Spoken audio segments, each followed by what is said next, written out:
Hi all, why don't we go through a lesson for another tricky day. You kind of will probably notice that in some ways it's typical of Pete's playing and songwriting. For starters, he has a capo, which he uses a lot. So he can do his patented A5 chord, which is just a regular A and then the B and E. You know, I'm going to call it the 5th fret, even though it's technically not because of the capo, but up from the capo at the 5th. So he does that, which shows up all over. In fact, he rarely plays an A like that. He'll almost always play like that. So the intro starts with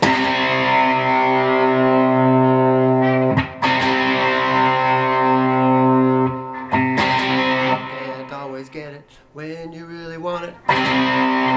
So it does a bunch of those A5s here all the way through the intro with just that and through the first verse. So then it can happen anytime. So it goes straight into this thing. So that's a C really, but you just play A at the 3rd fret and then B and E at the 3rd fret, and the high E walks down from 3 to 0.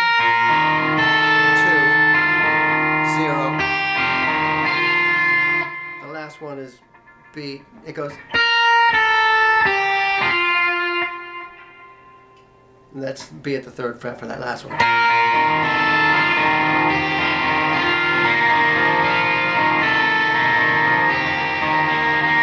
At the end of it is right, same thing. 3, 2, 0,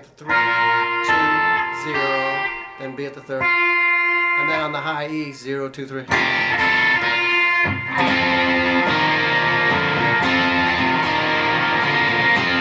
That little thing is D.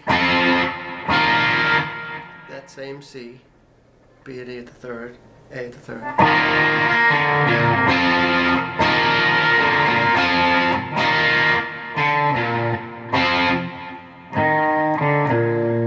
A string 3, 2, and then low E for that G note. And then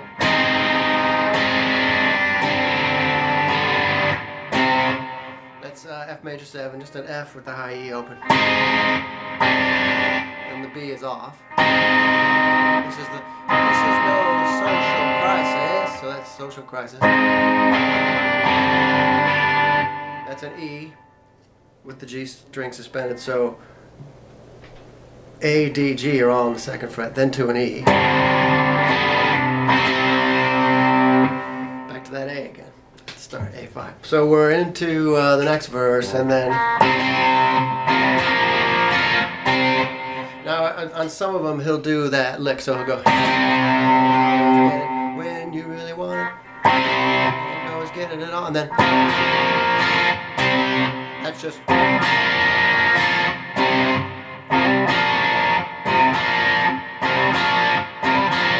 so you're kind of hitting a bunch of strings, but mainly the D hammered on at 2 and then into, you know, open. The last part of it before you go back into. That's B at the 3rd. High E at 2.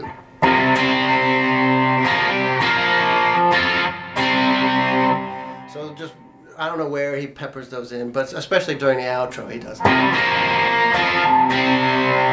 So you're back and you can't always get it back into another verse, and then back into.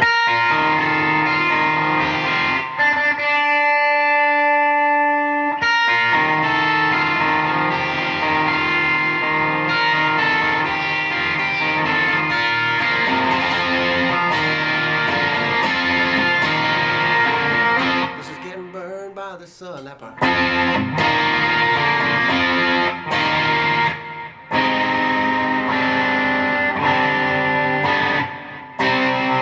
this goes into do do do do into that middle breakdown part, right? Another tricky day. So for that little first one before it goes into the descending part, I do it as 1, 2, 3, 4, 5, 6, 7. Is it 7? 1, 2, 3, 4, 5, 6, 7. G at 7, B at 6. I just do it as and then it's into, right? So that's a full chord. So at now 8 is the D, 7 is G, 6. 1, 2, 3, 4, 5. 6 is B. So you're hitting an open E string, right? And then, so it all moves down 1, but the G is suspended up 1. And then the next one, take the suspended off. The world seems in a spiral, right? So that's open E. Same thing as 1, 2, 3, 4, 6, 7. D is still at 7, but now G and B are at 5. The next one, the G walks down 1 more. So you can see through this part. The G string is just walking down through those chords.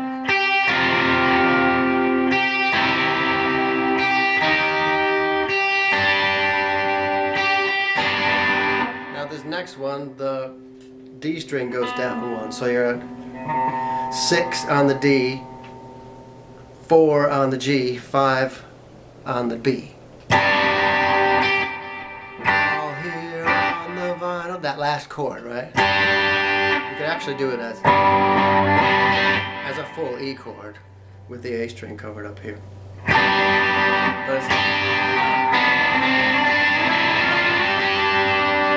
But that you can just vaguely hear it in the background, but I'm walking up to G from 1, 2, 4, 6, 7, 9, and then back in.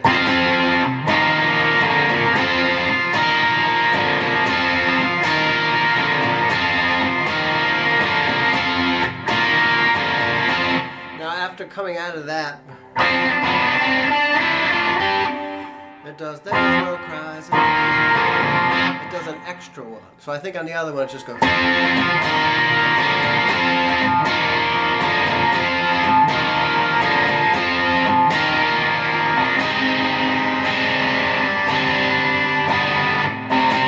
I think it throws in an extra one of these. One more of those on that last one. And then you're back into. I think that's all the parts, and it just goes on an outro out of.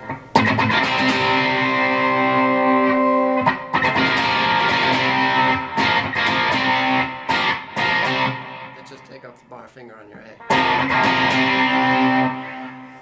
It's interesting because the it has a lot of Pete's typical stuff, but the one thing that's different is, he does a lot of those things where there's a one string. It's usually either an A or a D string. That kind of stuff. Have one note that repeats and then something climbs or it descends underneath that with little chord shapes coming down. Like Pinball Wizard, those kinds of songs. I've had enough. Off Quad is one of those. But on this one, it's a little bit of the reverse because he does the high string.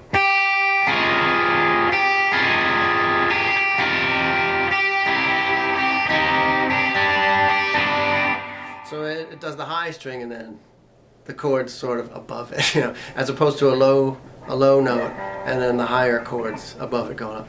So he kind of flipped it on its head. Clever bit of songwriting, I think. That's really it, and it's a good one. If you listen to the live versions, they really kind of rocked it up in '81. I don't know if they've really done it since the '81 shows in Europe. Probably trotted out occasionally, but I thought it was a great number on stage, and for me, I still think it's the best tune on the Face Dances album. So good luck. Let me know if you have any trouble.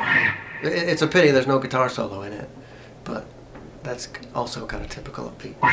Good luck.